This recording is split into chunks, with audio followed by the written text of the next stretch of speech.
জাতীয়তাবাদী স্বেচ্ছাসেবক দলের ৪৫তম প্রতিষ্ঠা বার্ষিকী উদযাপন করা হয়েছে। ঝালকাঠি প্রতিনিধি মোহাম্মদ রিয়াজ মিয়ার তথ্য ও ভিডিও চিত্রে বিস্তারিত। সাথে আছে আমি রাজিয়া সুলতান। আপনারা দেখছেন I1 টিভি। বাংলাদেশ জাতীয়তাবাদী স্বেচ্ছাসেবক দলের ৪৫তম প্রতিষ্ঠা বার্ষিকী নলছিটিতে উদযাপন করা হয়েছে। এ উপলক্ষে বুধবার ২০ আগস্ট সকালে এক বর্ণাঢ্য র্যালির আয়োজন করা হয়।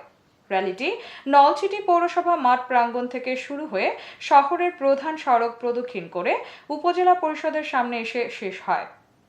কেন্দ্রীয় স্বেচ্ছাসেবক দলের যুগ্ম সাধারণ সম্পাদক ZI কামাল ও আইন বিষয়ক সহ সম্পাদক মাজহারুল ইসলাম তুহিন, ঝালকাঠি জেলা স্বেচ্ছাসেবক দলের সদস্য সচিব অ্যাডভোকেট মুশফিকুর রহমান বাবু তালুকদার, সহ সাধারণ সম্পাদক আরিফুর রহমান, উপজেলা স্বেচ্ছাসেবক দলের আহ্বায়ক মোহাম্মদ তৌহিদুল আলম মান্নার নেতৃত্বে র্যালিতে উপস্থিত ছিলেন উপজেলা স্বেচ্ছাসেবক দলের সদস্য সচিব মোহাম্মদ সাইদুল কবির রানা, পৌর স্বেচ্ছাসেবক দলের আহ্বায়ক সুমন, সদস্য সচিব সোহেল সহ অন্যান্য নেতৃবৃন্দ।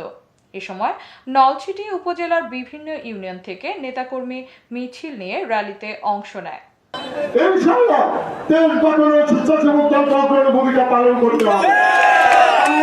আমাদেরকে সেই রকম চরিত্র গঠন করতে হবে, জনগণের পাশে থাকতে হবে, অন্যায়ের প্রতিবাদ করতে হবে, জনগণকে পাশে নিয়ে আগামী ফেব্রুয়ারি নির্বাচনে তাদের শীতকে বিজয় করে।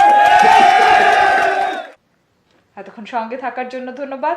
I1 টিভি নিয়মিত আপডেট পেতে ভিজিট করুন আমাদের ওয়েবসাইট, ফেসবুক, ইনস্টাগ্রাম ও ইউটিউব চ্যানেলে।